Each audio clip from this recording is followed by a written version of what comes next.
Okay, अब हमें जो हमारा मतलब चैप्टर नंबर 10 सॉरी जो 12 एटम हम कंटिन्यूस पढ़ रहे हैं, उसमें हमने लास्ट में कहाँ तक उसको स्टडी किया था, पहले उसको समझ लेते हैं और उसके बाद हम थोड़ा और उसमें आगे चलते हैं। देखिए, इसमें in last video lecture we will discuss about Bohr's atomic model। Bohr's atomic model, सबसे पहले थॉमसन, उसके बाद रदरफोर्ड और उसके बाद बोर्स एटॉमिक मॉडल। बोर्स ने हमको पोस्टुलेट दिए और ये पोस्टुलेट हम यहाँ पे स्टडी कर रहे हैं। ओके, तो बोर्स का फर्स्ट पोस्टुलेट क्या था? If electron is moving in stable orbit it doesn't radiate energy. Okay, अगर ये एक स्टेबल ऑर्बिट में मूव करेगा तो उसकी एनर्जी कम नहीं होगी। सेकंड क्या था कि angular momentum of electron is integer multiple of orbit. उसका जो एंगुलर मोमेंटम होता है वो इंटीजर मल्टीपल होता है, L is equal to n h upon two pi. और हमने बारी बारी अलग अलग वैल्यू पुट किया था, n is equal to 1, n is equal to 2, n is equal to 3, तो हमको एंगुलर मोमेंट ए मिल रहे थे। उसके बाद थर्ड पोस्टुलेट क्या था? Energy difference between orbits. Energy difference between orbits कि यहाँ पे इलेक्ट्रॉन है, अगर यहाँ पे जाएगा तो उसके बीच में कितना एनर्जी डिफरेंस होगा। और फिर हमने उसका कैलकुलेशन किया था, कैलकुलेशन ऑफ बोर्स मॉडल, और ये हमने निकाला था वेलोसिटी का फॉर्मूला, और उसके बाद हमने निकाला था रेडियस का फॉर्मूला। ओके, और जो अगर हम रेडियस में n is equal to 1 put करते हैं तो उस रेडियस को हम बोलेंगे बोर्स रेडियस, और उसको हम a0 से सिंबलाइज करते हैं, और ये हमने निकाला था एनर्जी का फॉर्मूला। ये देख रहे हो आप? ओके, अब इसमें देखिए, ये जो एनर्जी का फॉर्मूला है उसमें -e⁴ m 8 epsilon 0 h square n square. यहाँ तक क्लियर है बच्चों? यस और नो? यस उर्मिक और ओके, बरोबर है शाहीन, नैतिक, जनील, बहुत खूब। अब देखिए इसमें कौन से कांस्टेंट है? तो E is a constant charge of electron, M is a constant mass of electron, 8 is a number means constant, epsilon naught is a constant, H is a constant, but N is a not a constant because N is a orbit number, वो change होता रहता है। तो इन सब की value हम जानते हैं, तो हम यहाँ से एनर्जी का फॉर्मूला निकाल सकते हैं। हम यहाँ से एनर्जी का फॉर्मूला निकाल सकते हैं। तो देखिए यहाँ पे वैल्यू पुट करते हैं, E is equal to -me⁴। चलिए, इलेक्ट्रॉन का मास 9.1 इंटू 10⁻⁻31, e⁴ मीन्स 1.6 इंटू 10⁻⁹, उसका पावर 4 डिवाइड बाय, देखिए 8, यहाँ पे 8 एप्सिलॉन 0 स्क्वायर h स्क्वायर, तो यहाँ पे 8 epsilon 0 square means 8.85 into 10⁻12 square, h square 6.6 into 10⁻34 square, n square की जगह पे हम लिखेंगे यहाँ पे 1/n स्क्वायर, वो कांस्टेंट नहीं है। चलिए इसमें इसका सिंप्लीफिकेशन करते हैं, आप भी कीजिए, और कितना आता है मुझे बताइए।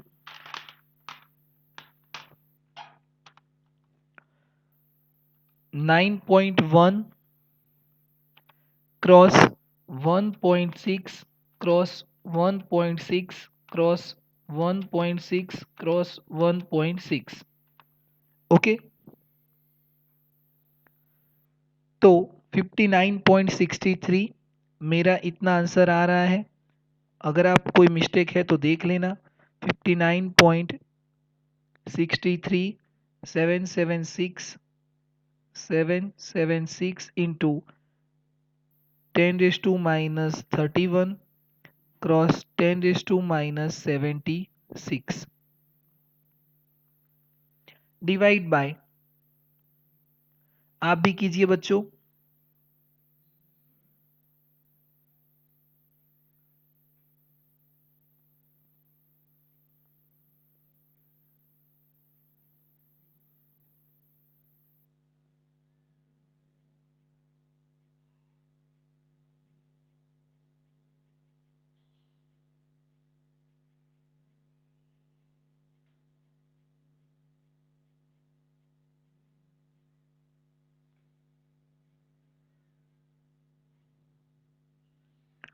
चलिए यहाँ पे 8 क्रॉस 8.85 क्रॉस 8.85 क्रॉस 6.6 क्रॉस 6.6, तो कितना आया 27293। देखिए यहाँ पे 27293.82 okay into 10⁻24 cross 10⁻68 1/n²। Okay चलिए इतना आ रहा है या मेरा आंसर गलत है? 59.63 776 डिवाइड बाय 27293.82, तो हमको यहाँ पे मिला 0.0021850 और भी नंबर है। देखिए 76 प्लस 31 ये हुआ, माइनस 68 माइनस 24 15 इतना आया 10⁻−15 ओके, और डिवाइड बाय यहाँ पे क्या लिखेंगे n²। अगर यहाँ पे 1 2 3 2.18 करेंगे तो 10⁻−18 हो जाएगा, तो 2.18 into 10⁻−18 joule divide by n², इतनी एनर्जी का फॉर्मूला हमको मिला। चलो ये समझ में आया बच्चों? एक इसमें मिला हमको जूल में। अगर मुझे इलेक्ट्रोवोल्ट में चाहिए तो मैं इसको किससे डिवाइड करूंगा 1.6 से, तो 2.18 into 10⁻18 divide by 1.6 into 10⁻19 cross n²। चलिए कितना आया आंसर बताइए मुझे, इसमें आंसर कितना आया?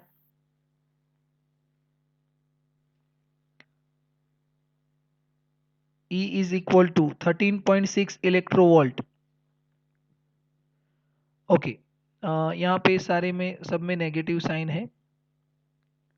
13.6 इलेक्ट्रोवोल्ट बरोबर है, तो E is equal to minus 13.6 upon n² तो है ही, एक इसमें आया इलेक्ट्रोवोल्ट में। This is our energy formula. आपको बुक में ये फॉर्मूला मिलेगा और ये हमारा एनर्जी का फॉर्मूला है। ओके तो इसको हम एनर्जी फॉर्मूला बोलते हैं। चलिए क्लियर है? अब इसमें n क्या है, तो number of orbits, number of orbits, और इससे हम एनर्जी निकाल सकते हैं। तो याद रखिएगा बच्चों, इस जो एनर्जी का फॉर्मूला है वो किसके लिए फॉर्मूला है, तो इलेक्ट्रोवोल्ट के लिए, और एनर्जी लेवल्स जो है उसका फॉर्मूला है।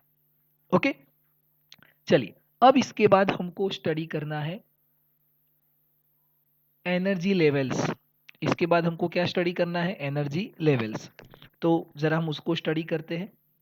देखिए, इसके बाद का जो टॉपिक है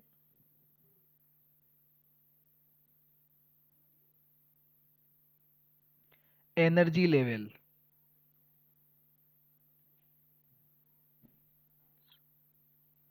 ओके, चलिए अब इसको अच्छे से समझना कि एनर्जी लेवल्स क्या होते हैं। तो उसको हम पहले यहाँ पे ड्रॉ करते हैं।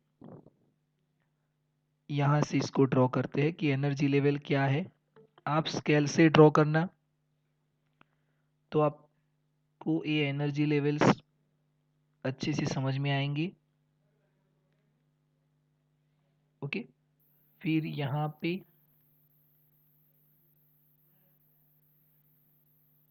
पे ऐसे ये सारे एनर्जी लेवल्स है।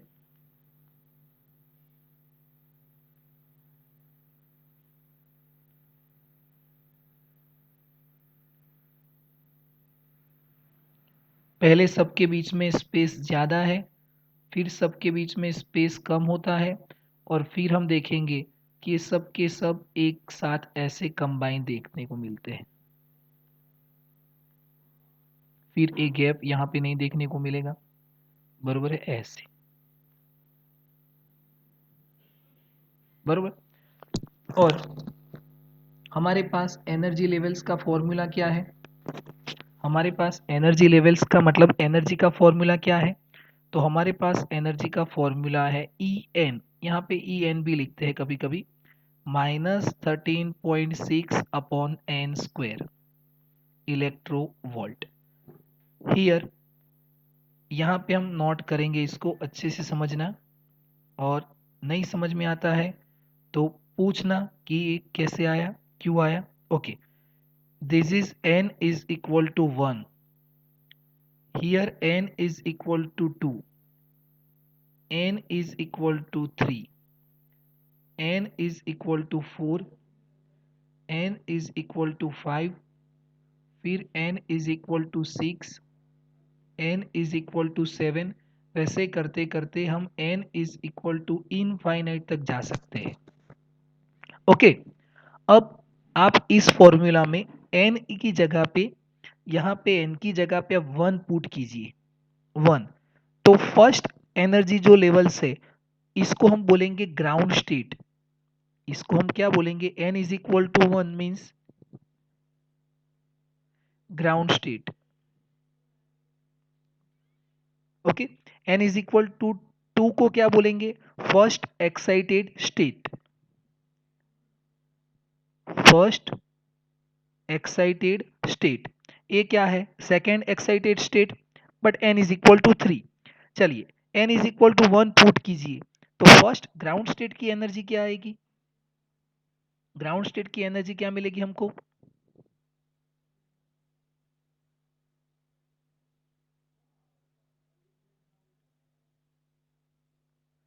यस, उर्मिक -13.6, जैनिल -13.6, और कोई बच्चों?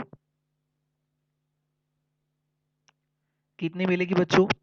-13.6, क्योंकि n is equal to 1 put करेंगे तो 1 ही रहेगा, तो कितना मिलेगा? -13.6 इलेक्ट्रोवोल्ट। तो इसकी एनर्जी है -13.6 इलेक्ट्रोवोल्ट। जब n is equal to 2 put करेंगे तो ये आपको मिलेगा -3.40 इलेक्ट्रोवोल्ट। मिलता है ना इतना? आप देख लेना, उसको चेक करना। यस, यहाँ पे मिलेगा आपको -1.51 इलेक्ट्रोवोल्ट, यहाँ पे आपको मिलेगा -85 इलेक्ट्रोवोल्ट, यहाँ पे -0.54 इलेक्ट्रोवोल्ट। ऐसे आपको एनर्जी मिलती है। मुझे इतने याद है तो मैंने इतने लिखे, आप कैलकुलेशन करना और देखना। तो ये बरोबर लिखे है मैंने, n इज इक्वल टू 1 2 3 4, ऐसे पुट करते जाना उस फॉर्मूला में, और यहाँ से आप उसको कैलकुलेट करोगे तो आपको ये मिलेगा।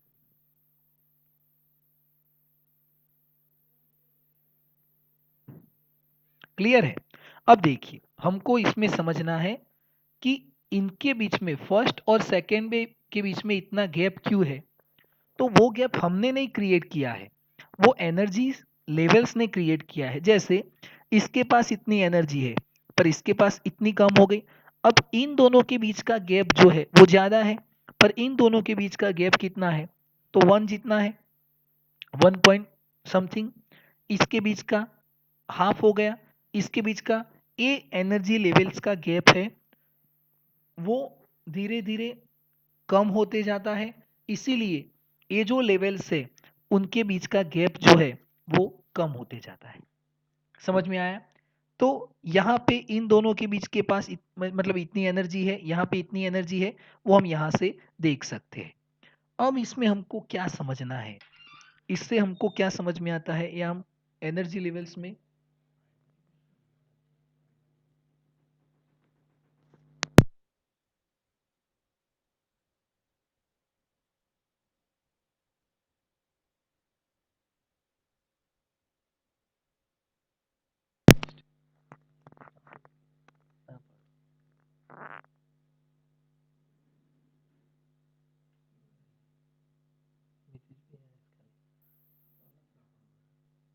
બીજું કોઈ કીધું નહીં સેવાઓ પેલા બેન અત્યારે મેસેજ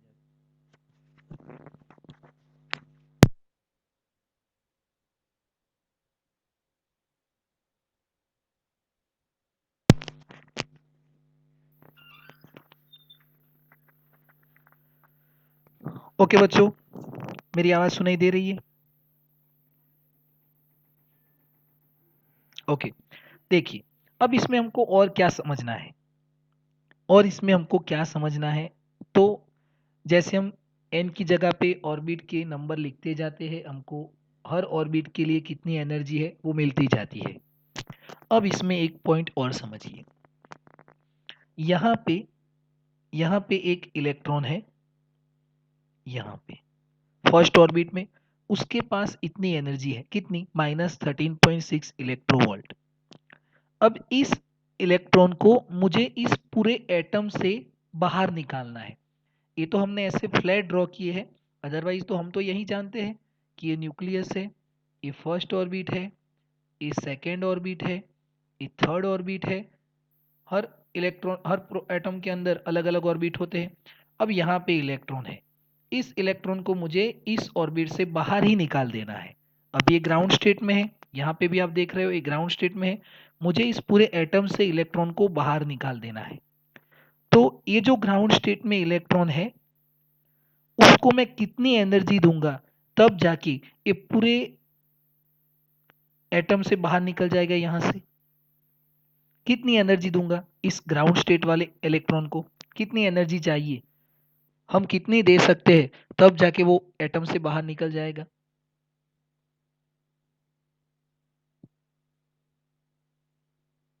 उर्मिक, मोर देन -30.6 और इक्वल टू, यस, और कोई? तो देखिए सही आंसर है। अभी इसके पास कितनी एनर्जी है, -13.6 इलेक्ट्रोवोल्ट। अगर मैं इसको +13.6 इलेक्ट्रोवोल्ट देता हूँ, इसके पास है -13.6, मैंने उनको दी +13.6 इलेक्ट्रोवोल्ट, इसकी टोटल एनर्जी कितनी हो गई, जीरो। जीरो मीन्स नेगेटिव से तो ज्यादा ही है, जीरो मतलब मैक्सिमम एनर्जी है, जीरो का मतलब क्या है, मैक्सिमम एनर्जी। और कितनी मैक्सिमम एनर्जी, तो इसको इस एटम से बाहर निकाल देगी, क्योंकि इस सबसे लोएस्ट एनर्जी इतनी है। अगर मैं इसको इतनी ही प्लस एनर्जी दूंगा तो इसकी टोटल जीरो हो जाएगी, और टोटल जीरो हो जाएगी इसका मतलब क्या, धीरे धीरे देखिए ये माइनस से जीरो, और जब जीरो एनर्जी मिलेगी तो वो पूरे एटम से ही बाहर निकल जाएगा। समझ में आया? तो हम उतनी ही एनर्जी उसको प्लस में देंगे तो वो इलेक्ट्रॉन पूरे एटम से बाहर निकल जाएगा। चलिए, सेकेंड ऑर्बिट में जो इलेक्ट्रॉन है उसके पास इतनी एनर्जी है। अगर मुझे इसको एटम से बाहर निकालना है, इस सेकेंड ऑर्बिट वाले इलेक्ट्रॉन को बाहर निकालना है, तो उसको कितनी एनर्जी चाहिए, जिया, शाहीन, जैनिल, नैतिक, +3.4। यस, बाकी बच्चों समझ में आ रहा है? 3.4, यस।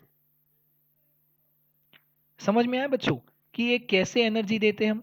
तो उतनी ही एनर्जी अगर हम प्लस में देंगे तब जाके ये इलेक्ट्रॉन बाहर निकलेगा, और बाहर निकलेगा मतलब उसके पास मैक्सिमम एनर्जी हमने दी तो वो बाहर से छिटक गया एटम में से। और एटम का क्या हो गया? आयोनाइजेशन। क्या हुआ? आयोनाइजेशन। क्योंकि अभी ये एटम है, जैसे हम लेते हैं ना कभी कभी ए एग्जांपल कि Zn इज एटम, पर उसमें से अगर 2 इलेक्ट्रॉन निकल जाते हैं तो एक इसमें कन्वर्ट हो जाएगा Zn+2। तो इसमें से इलेक्ट्रॉन निकल गया मतलब एक इसमें कन्वर्ट हो गया, आयंस में कन्वर्ट हो गया। तो जब हम इतनी एनर्जी देंगे और इलेक्ट्रॉन को पूरे एटम से बाहर निकाल देंगे तो उसका क्या हो जाएगा? आयोनाइजेशन। क्या होगा बच्चों? आयोनाइजेशन। क्लियर है? चलिए, इतना क्लियर हुआ? समझ में आया? हाँ कि ना? यस और नो तो बोलिए। ओके, बरोबर है। अब यहाँ पे इसको थोड़ा और समझते हैं। देखिए कैसे, यहाँ पे एक इलेक्ट्रॉन है, एक इलेक्ट्रॉन है। अब इसको यहाँ से, इस इलेक्ट्रॉन को यहाँ से मुझे यहाँ पे भेजना है। किस ऑर्बिट में? सेकेंड ऑर्बिट में। तो मुझे इसको कितनी एनर्जी देनी पड़ेगी? तो हमने यहाँ से कैलकुलेट किया, E is equal to E final minus E initial. E final कितनी है? 3.40 माइनस माइनस 3.40, ए माइनस है, और ए इनिशियल भी कितनी है? Minus minus 13.6। चलिए, ए माइनस माइनस प्लस हो जाएगा, तो माइनस 3.40 प्लस 13.6 कितनी आएगी बच्चों? कितनी एनर्जी देनी पड़ेगी?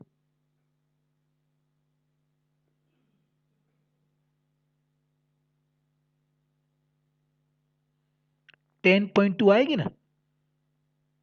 कितनी एनर्जी देनी पड़ेगी बच्चों? 10.2। तो यहां से हम इसको कितनी एनर्जी देंगे? 10.2 इलेक्ट्रोवोल्ट। बरोबर है। तो हमने जैसे इसको, इस इलेक्ट्रॉन को 10.2 इलेक्ट्रोवोल्ट जितनी एनर्जी दी, अब ये एनर्जी हम कैसे देंगे? तो हमको यहाँ से इस इलेक्ट्रॉन को अगर यहाँ पे जाना है तो हमको इसको एनर्जी देनी पड़ेगी, इस इलेक्ट्रॉन को एनर्जी देनी पड़ेगी। और कितनी एनर्जी? 10.2 इलेक्ट्रोवोल्ट। तो इतनी एनर्जी लेके यहाँ पे पहुंच जाएगा। ओके, पर हम इसको एनर्जी कैसे देंगे? हम इसको एनर्जी कैसे देंगे? तो यहाँ पे देखना, अभी ये इलेक्ट्रॉन यहाँ पे है और इसको यहाँ पे जाना है, n इज इक्वल टू 2 पे जाना है, और वो कहाँ पे है? n इज इक्वल टू 1 पे है, और A N is equal to 3 है। अब इस इलेक्ट्रॉन को अगर यहाँ पे जाना है तो उसको कितनी एनर्जी चाहिए? 10.2 इलेक्ट्रोवोल्ट। 10.2 इलेक्ट्रोवोल्ट। अब इसको जो एनर्जी चाहिए वो एनर्जी हम कैसे देते हैं, किस फॉर्म में देते हैं? इसको जो एनर्जी चाहिए वो हम किस फॉर्म में देंगे, कैसे देंगे?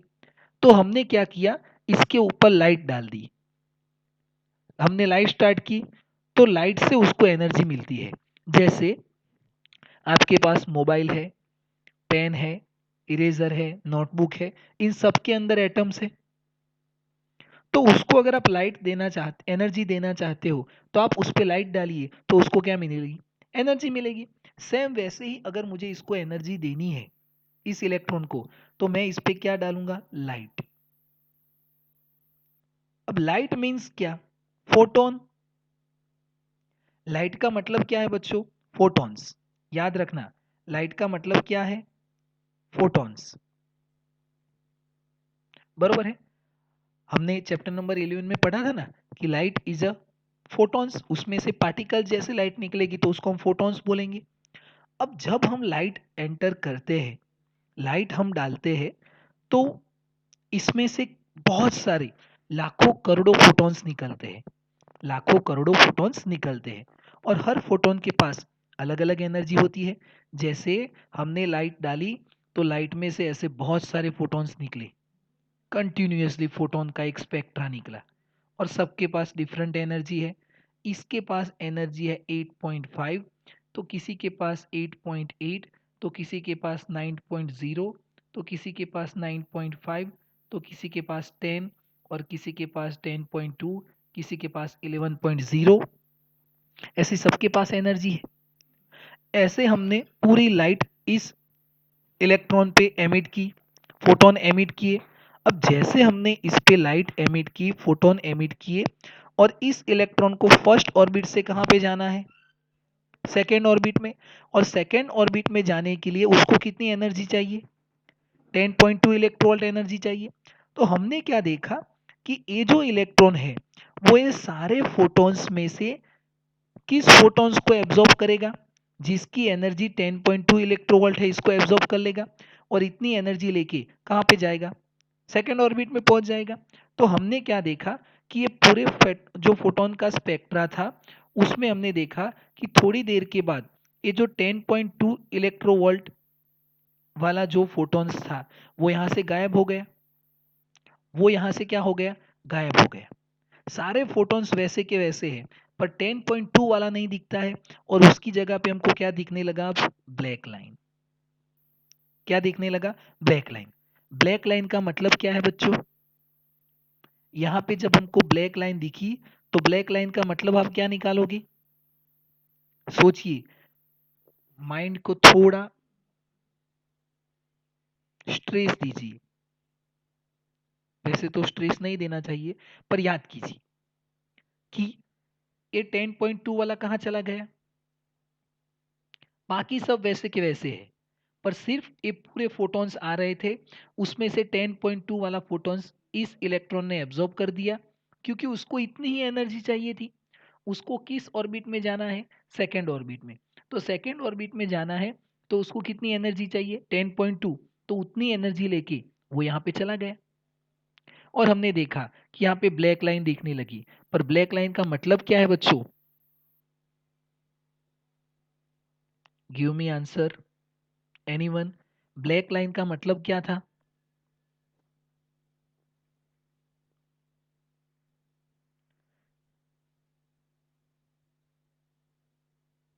फोटोन नहीं शाहीन, ब्लैक लाइन का मतलब सोचिए बेटा, ब्लैक लाइन का मतलब क्या था, यहां से देखिए,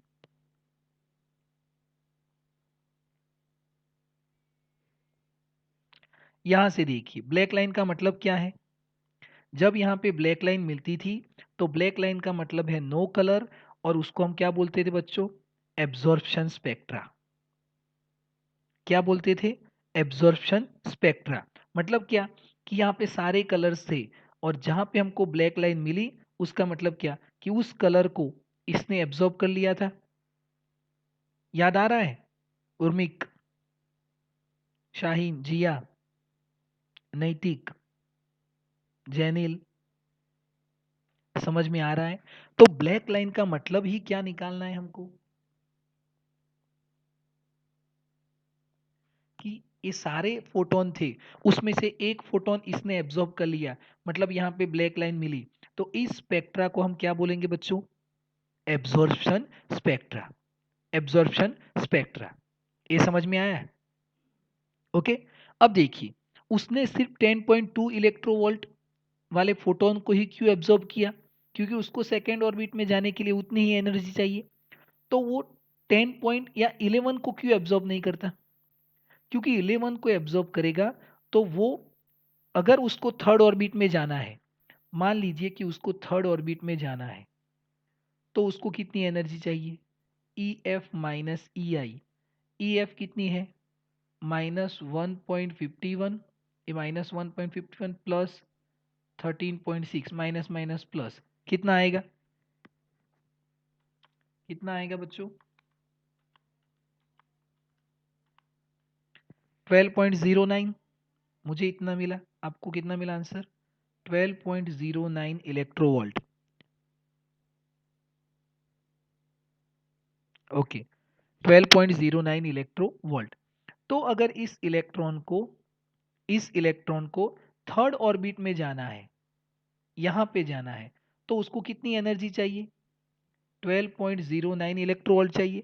पर अगर वो 11 वाले फोटोन को एब्जॉर्ब करेगा तो वो कहाँ पे पहुंच सकेगा, यहाँ से निकलेगा और यहीं पे कहीं रह जाएगा, क्योंकि यहाँ पे पहुंचने के लिए तो कितनी चाहिए, 12.09 चाहिए, और यहाँ पे रहने के लिए कितनी चाहिए 10.2, पर 11 है तो वो कहीं यहाँ पे रहेगा।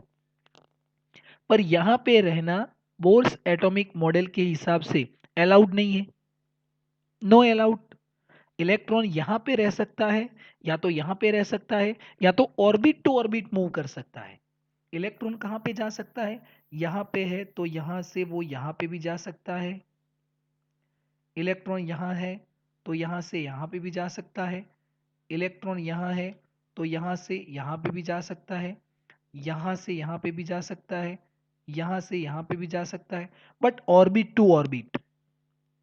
तो उसको एक ऑर्बिट से दूसरे ऑर्बिट में जाने के लिए जितनी एनर्जी चाहिए उतने ही एनर्जी वाले को ए फोटोन क्या करेगा, इलेक्ट्रॉन क्या करेगा, एब्जॉर्ब करेगा। मतलब यहाँ पे कौन सा स्पेक्ट्रा मिला आपको, एब्जॉर्प्शन स्पेक्ट्रा। अब हमने क्या देखा कि ए इलेक्ट्रॉन जो है वो यहाँ पे तो चला गया, 12.2 इलेक्ट्रोवोल्ट जितनी एनर्जी को एब्जॉर्ब करके सेकेंड ऑर्बिट में तो पहुंच गया, यहाँ पे पहुंच गया। अब जैसे वो 10.2 जितनी एनर्जी वाले फोटोन को एब्जॉर्ब करके यहाँ पे पहुंच गया, पर आपको पता है आप केमिस्ट्री में पढ़ते हो कि हर ऑर्बिट में इलेक्ट्रॉन एग्जिस्ट होते हैं, फिक्स होते हैं।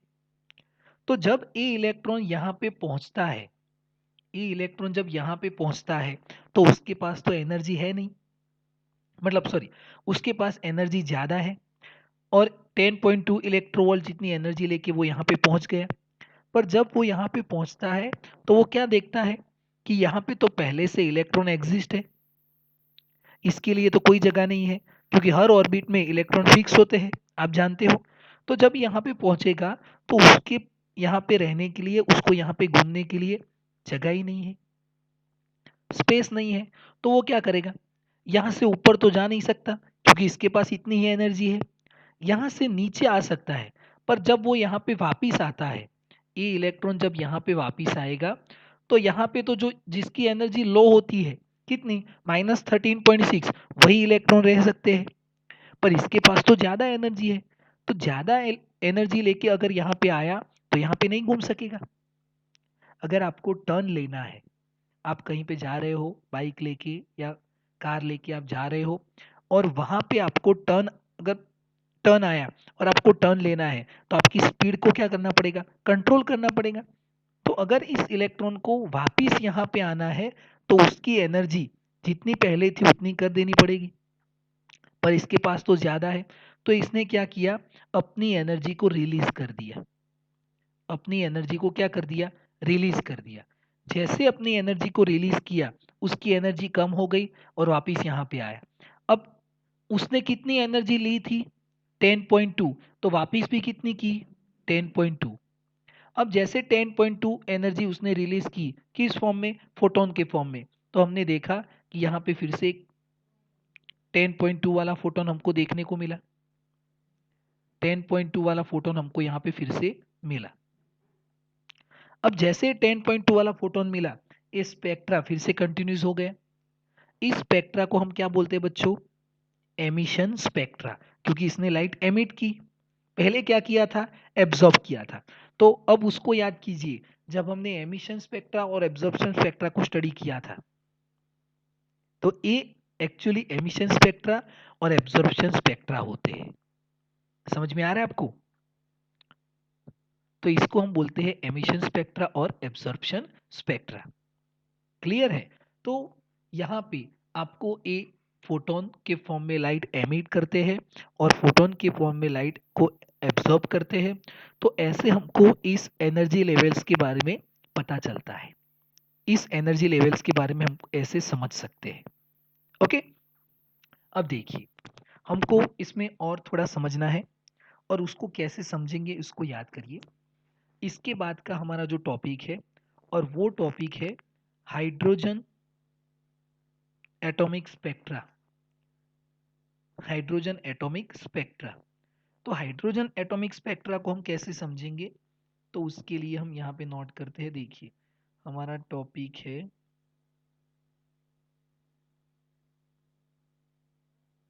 हाइड्रोजन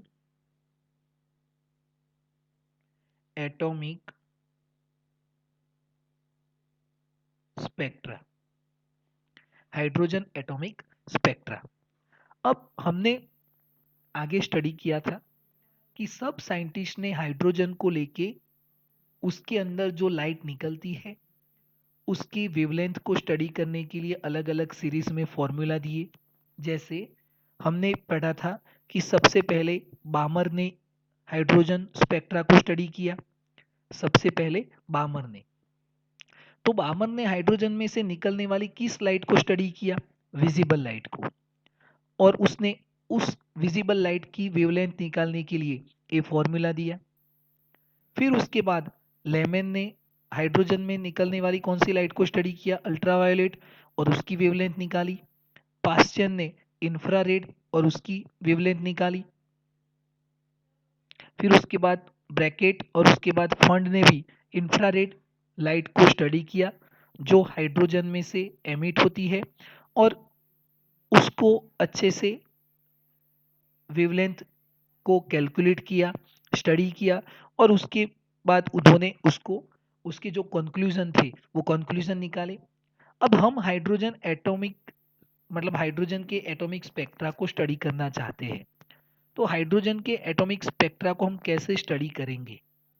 तो उससे पहले हम थोड़ी एक कैलकुलेशन यहाँ पे देखना चाहते हैं जो रिडबर्ग कांस्टेंट के साथ रिलेटेड है। तो पहले उसको समझ लेते हैं, उसके बाद यहाँ पे देखिए हमारे पास एनर्जी का फॉर्मूला क्या है? एनर्जी का फॉर्मूला क्या है हमारे पास?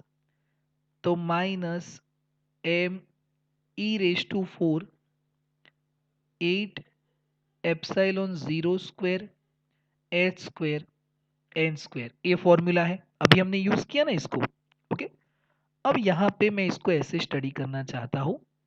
देखिए यहाँ पे इस फॉर्मूला को मैं ऐसे लिख सकता हूँ, माइनस को हम बाद में कैलकुलेशन में लेंगे। M is 4 8 epsilon 0 square H square, और एन स्क्वायर की जगह पे हम ऐसा लिख सकते हैं 1 upon n f square minus 1 upon n i square लिख सकते हैं बच्चों। एन की जगह पे मैंने क्या लिखा? N f square minus n i square, क्योंकि इसमें से इसको माइनस करेंगे तब जाके कुछ वैल्यू मिलेगी, उसको तो हम एन ही बोलेंगे। तो एन की जगह पे हमने क्या लिखा? N f square minus n i square. मैं ऐसा लिख सकता हूं, can I write this equation is right और रॉन्ग? यस, बिल्कुल सही है। हमने एन की जगह पे सिर्फ उसको डिस्ट्रीब्यूट किया। अब देखिए यहाँ पे E इज इक्वल टू क्या होता है? तो एनर्जी का फॉर्मूला आप जानते हो, H इंटू न्यू होता है। E is equal to H F, Planck's formula. Okay, अब यहाँ पे देखिए ये फॉर्मूला फिर से हमको यहाँ पे मिला, m E raise to 4 8 epsilon 0 square H square, और यहाँ पे तो 1 upon n f square minus 1 upon n i square. चलिए ये हुआ। पर h nu, nu is equal to क्या लिख सकते हो आप? C upon lambda. तो न्यू की जगह पे मैंने लिखा c upon lambda. Okay, uh h को मैं यहाँ पे नीचे लाया तो ये क्या हुआ? M E raise to 4 8 epsilon 0 square, और एच कितना हो गया? क्यूब हो गया। ओके, 1 अपॉन यहाँ पे क्या हुआ? एन एफ स्क्वायर माइनस यहाँ पे क्या हुआ? N i square. अब 1 अपॉन लेमडा, सी को भी मैं नीचे ले लेता हूँ तो क्या हुआ? M E raise to 4 8 epsilon 0 square h cube into c, और यहाँ पे 1 upon n f square minus 1 upon n i square. ये समझ में आया इतना टर्म? ओके, अब इसको जरा वो सीरीज के साथ कंपेयर कीजिए। सीरीज का कोई भी फॉर्मूला ले लीजिए, Brackett series, Lyman series, बामर series, कोई भी सीरीज को ले लीजिए। देखिए इस सीरीज को मैंने लिया तो ये 1/λ है, वहीं पे भी 1/λ है, और ये 1/n² माइनस 1/n² है। तो वहां पे जो फॉर्मेट है उसकी जगह पे यहाँ पे क्या है, रीडबर्ग कांस्टेंट आर। ये देख रहे हो आप, ये क्या है, रीडबर्ग कांस्टेंट आर है। तो यहां से हमने रीडबर्ग कांस्टेंट की वैल्यू निकाली, रीडबर्ग कांस्टेंट का वैल्यू निकाला। तो रीडबर्ग कांस्टेंट क्या मिला, यहां पे नोट कर देते हैं। देखिए R इज इक्वल टू, इसको जब कंपेयर करते हैं तो R की जगह पे क्या मिला, me⁴ 8 epsilon 0 square h³ into c, this is the Rydberg constant. और रीडबर्ग कांस्टेंट का वैल्यू कितना है बच्चों, 1.097 इंटू 10⁷ मीटर इनवर्स। ओके, पर यहाँ पे आप वैल्यू रखोगे, सब वैल्यू हम जानते हैं, mass of electron, charge of electron, 8 epsilon 0 square H square और सी, सब वैल्यू कांस्टेंट है। यहाँ पे अगर हम इसमें वैल्यू पुट करेंगे तो हमको आर का वैल्यू मिलेगा, आर इज इक्वल टू, आपकी बुक में लिखा है 1.03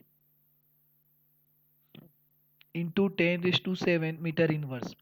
और बुक में वैल्यू कितना है, इन दी बुक कांस्टेंट में हम वैल्यू कितना लेते हैं, 1.097 इंटू 10⁷ मीटर इनवर्स।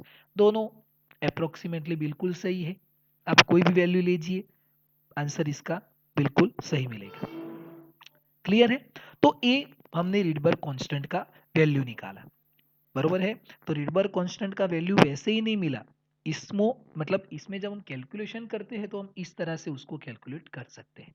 ओके, अब हमको जो स्टडी करना है बच्चों, हाइड्रोजन एटॉमिक स्पेक्ट्रा, जरा उसको हम स्टडी कर लेते हैं कि हाइड्रोजन एटॉमिक स्पेक्ट्रा में जितने सारे साइंटिस्ट ने इसको स्टडी किया वो कैसे इसको स्टडी करते हैं। तो देखिए उसको पहले हम ड्रॉ करते हैं।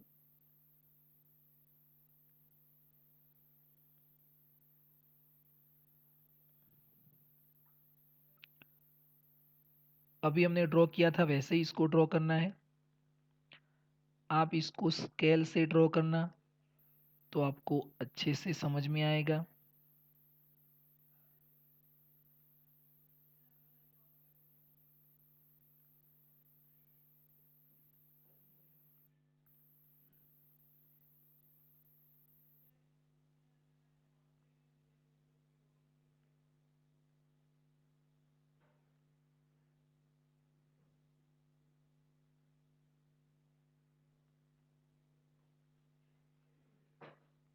ऐसे यहाँ पे n इज इक्वल टू 1, फिर n is equal to 2, n is equal to 3, n is equal to 4, 5, n is equal to 6, n is equal to 7, वैसे बहुत सारे हम यहाँ पे नोट कर सकते हैं। ओके, अब इसको जरा अच्छे से यहाँ पे देखना और समझना, हम कोई भी यहाँ पे लाइट से इसको कलर से स्टडी कर सकते हैं। अब देखिए अगर मैंने 7 से स्टार्ट किया या 6 से स्टार्ट किया, ओके, तो मैं अगर इसको 6 से स्टार्ट करता हूँ या 7 से स्टार्ट करता हूँ तो मुझे ए लाइन मिलेगी, पहले यहाँ से ए।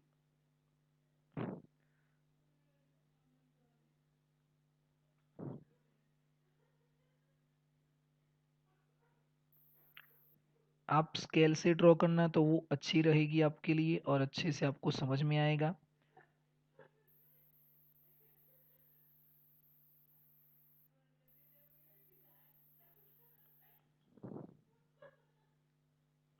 ए देखिए मैंने इसको पहले बनाया, उसके बाद सेकंड,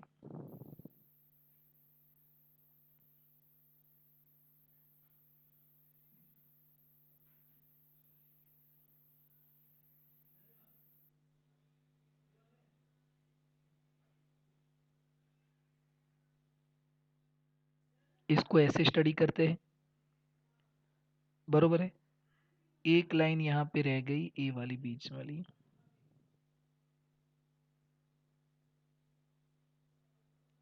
ए वाली। ओके, आप देख लेना उसको अच्छे से। फिर इसके बाद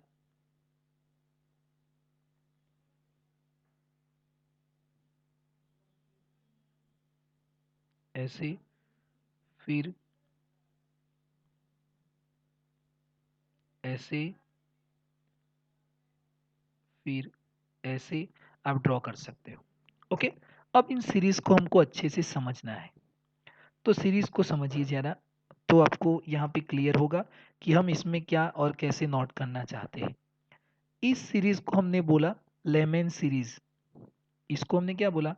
लेमेन सीरीज। Layman series. इसको हमने क्या बोला? बामर सीरीज। बामर सीरीज। इसको हमने बोला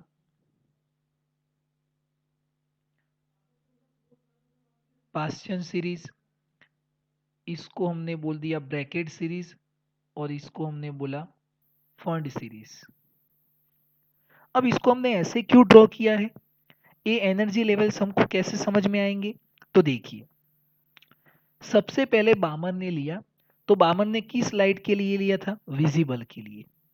इसने विजिबल, सारे के सारे हाइड्रोजन के लिए ही है, पर इसने विजिबल, इसने अल्ट्रावायोलेट, फिर इसने इंफ्रारेड, और इन सब ने क्या लिया?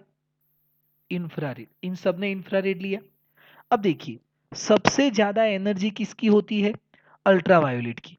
इससे भी ज्यादा होती है एक्सरेज और सबकी, पर यहाँ पे किसकी है? इन अल्ट्रावायोलेट की। तो देखिए, अल्ट्रावायोलेट यहां से स्टार्ट होके कहां तक है? यहां तक, ग्राउंड लेवल तक है, यहां तक है, ऊपर से स्टार्ट होके। तो इसके अंदर ये सारी लाइट आ गई। ये देखिए, ये भी ग्राउंड अल्ट्रावायोलेट के अंदर आ गया, ये भी अल्ट्रावायोलेट के अंदर आ गया, ये भी अल्ट्रावायोलेट के अंदर आ गया, ये भी अल्ट्रावायोलेट के अंदर आ गया। पर क्या मैं ऐसा बोल सकता हूं कि अल्ट्रावायोलेट की सारी वेवलेंथ बामर सीरीज में आएगी? अल्ट्रावायोलेट की सारी वेवलेंथ बामर सीरीज में आएगी? नो, क्योंकि अल्ट्रावायोलेट तो यहां तक है और बामर तो यहां से स्टार्ट हो रहा है। पर मैं ऐसा बोल सकता हूं कि all wavelengths of बामर series is include in ultraviolet means layman series. तो मैं बिल्कुल सही हूं। ओके, अब तो सबसे पहले किसकी वेवलेंथ सबसे ज्यादा है? अल्ट्रावायोलेट की। उसके अंदर बामर मतलब विजिबल आ गई, और विजिबल लेंगे तो उसके अंदर पूरी इंफ्रारेड भी आ जाएगी।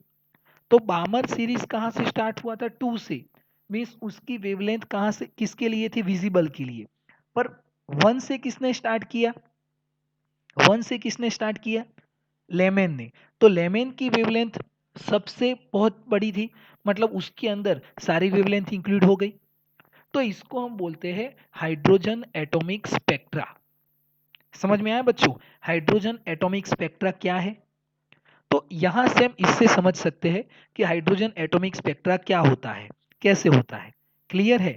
तो आप इससे एनर्जी निकाल सकते हो, दोनों के बीच का गैप निकाल सकते हो, सबसे ज्यादा एनर्जी किसकी है, सबसे कम एनर्जी किसकी है, वो आप कैलकुलेट कर सकते हो। आएगा समझ में आपको? तो यहां से आप उसको कैलकुलेट कर सकते हो। ओके, अब हमको एक एग्जाम्पल करना है। देखिए, हमने एक एग्जाम्पल किया था, एक एग्जाम्पल और करते हैं, और वो एग्जाम्पल है एक्सरसाइज का example number 1।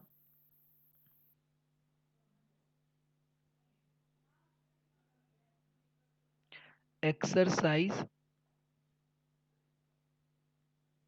Example number I think 12.3 है, फिर भी देख लेते हैं कौन सा एग्जाम्पल है। 12.3, हाँ yes, 12.3 I think, yes. Exercise example number 12.3। चलिए, इसमें 12.3 में आपको क्या इंट्रोडक्शन दिया है उसको नोट कीजिए। What is the shortest wavelength present in the Paschen series of spectral lines? What is the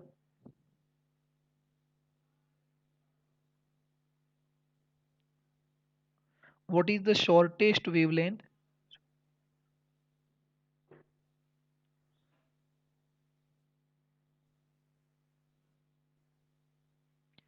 What is the shortest wavelength present in Paschen series of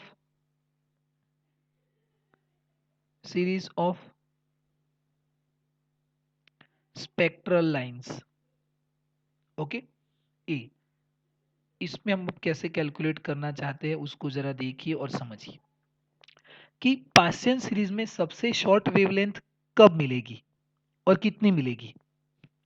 पास्टियन series में शॉर्टेस्ट वेवलेंथ कब मिलेगी, तो पास्टियन series का हमारे पास formula है, देखिए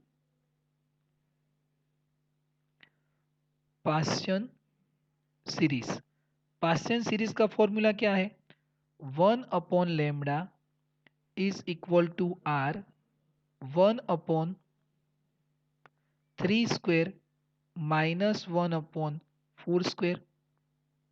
okay, तो इसमें पहले हम n is equal to, sorry यहाँ पे 4² नहीं पर n² है ना, पर मैंने तो डायरेक्ट वैल्यू रख दिया, जल्दी है इसलिए बच्चों, साथ में आप भी कैलकुलेशन करना। देखिए यहाँ पे क्या है n², अब n इज इक्वल टू हम क्या ले सकते हैं, 4 से स्टार्ट कर सकते हैं, तो पहले n इज इक्वल टू 4 रखते हैं, तो कितना मिलेगा, देखिए r की जगह पे उसका वैल्यू 1.097 इंटू 10⁻⁷, यहाँ पे 1/3² मीन्स 9 और 1/4² मीन्स 16, लिख सकते हैं ना हम डायरेक्टली इसको 1.097 into 10⁻⁷।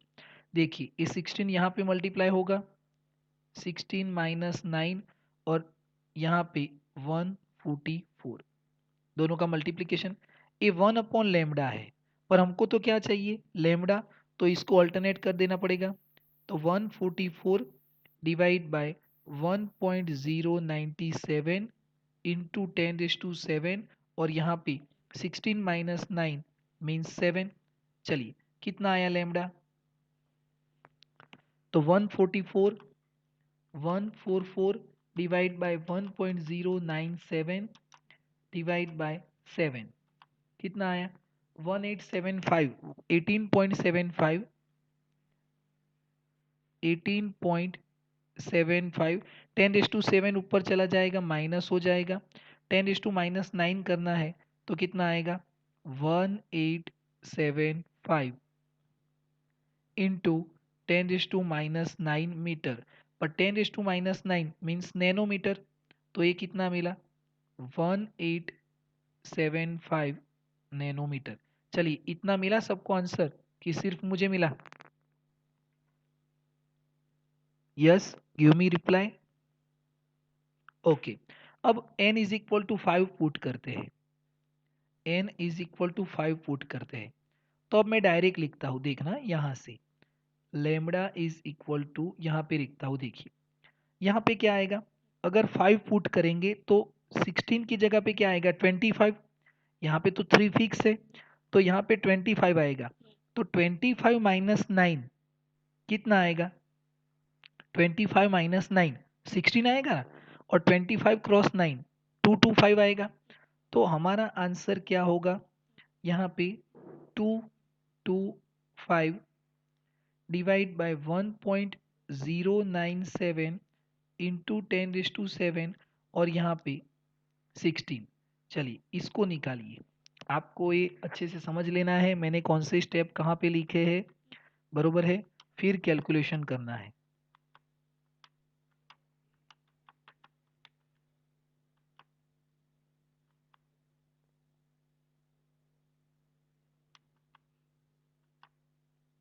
One two eight one आया, कितना आया 1281, 821281 ओपी कोई भी चलेगा, तो देखिए 1281 नैनोमीटर, ये समझ लेना। अब देखिए जब हमने 4 पुट किया तो हमको वेवलेंथ कितनी मिली, इतनी, अब जब हमने n is equal to 5 put किया तो हमको वेवलेंथ इतनी मिली, तो वेवलेंथ देखिए डिक्रीज होती है, 1875 में से कितनी हो गई 1281 डिक्रीज हुई कि नहीं हुई बच्चों, ऑर्बिट इंक्रीज करते जाते हैं, नंबर इंक्रीज करते जाते हैं, तो वेवलेंथ क्या होती जाती है? डिक्रीज होती है। यस और नो? डिक्रीज हुई ना? ओके, वेवलेंथ डिक्रीज होती है। तो सबसे शॉर्टेस्ट वेवलेंथ कब मिलेगी? जब n इज इक्वल टू क्या करेंगे? इनफाइनाइट पुट करेंगे तब। तो for shortest wavelength n is equal to कितना पुट करना है? इनफाइनाइट। अब देखिए, इनफाइनाइट पुट करेंगे तो सबसे शॉर्टेस्ट वेवलेंथ मिलेगी। वो कितनी मिलेगी? तो 1/λ इज इक्वल टू आर, यहाँ पे 1/3² और यहाँ पे 1/इनफाइनाइट। एन की जगह पे इनफाइनाइट, इनफाइनाइट स्क्वायर करिए फिर भी चलेगा। तो ये तो पूरा स्टेप कैंसिल हो गया। यहाँ पे क्या आएगा? तो lambda is equal to 3² means 9 ऊपर चला जाएगा, और आर की जगह पे 1.097 इंटू 10⁻⁷। चलिए उर्मिक, आपने कुछ बताया 820। Okay, very good. तो 820 नैनोमीटर। तो सबसे शॉर्टेस्ट वेवलेंथ कितनी मिली? 820 नैनोमीटर। कब जाके मिलेगी? इनफाइनाइट रखेंगे तब। क्लियर है? चलिए, इस एग्जाम्पल में सबको समझ में आया? यस और no? Yes, yes, yes. Okay, इसमें आपको एक्सरसाइज में 12.3 से लेके 12.9 तक एग्जाम्पल करने हैं। 6-7 एग्जाम्पल है, उसमें हमने 2 किए हैं। और अब हम हमारा एक वीडियो लेक्चर इस चैप्टर के पीछे जाएगा, फिर इस चैप्टर को हम क्लोज करेंगे। इसके बाद लास्ट एक पॉइंट बाकी है छोटा सा, और 2-3 एग्जाम्पल है छोटे से। ओके, तो यहाँ तक इस लेक्चर को रखते हैं, और थैंक यू फॉर ज्वाइनिंग।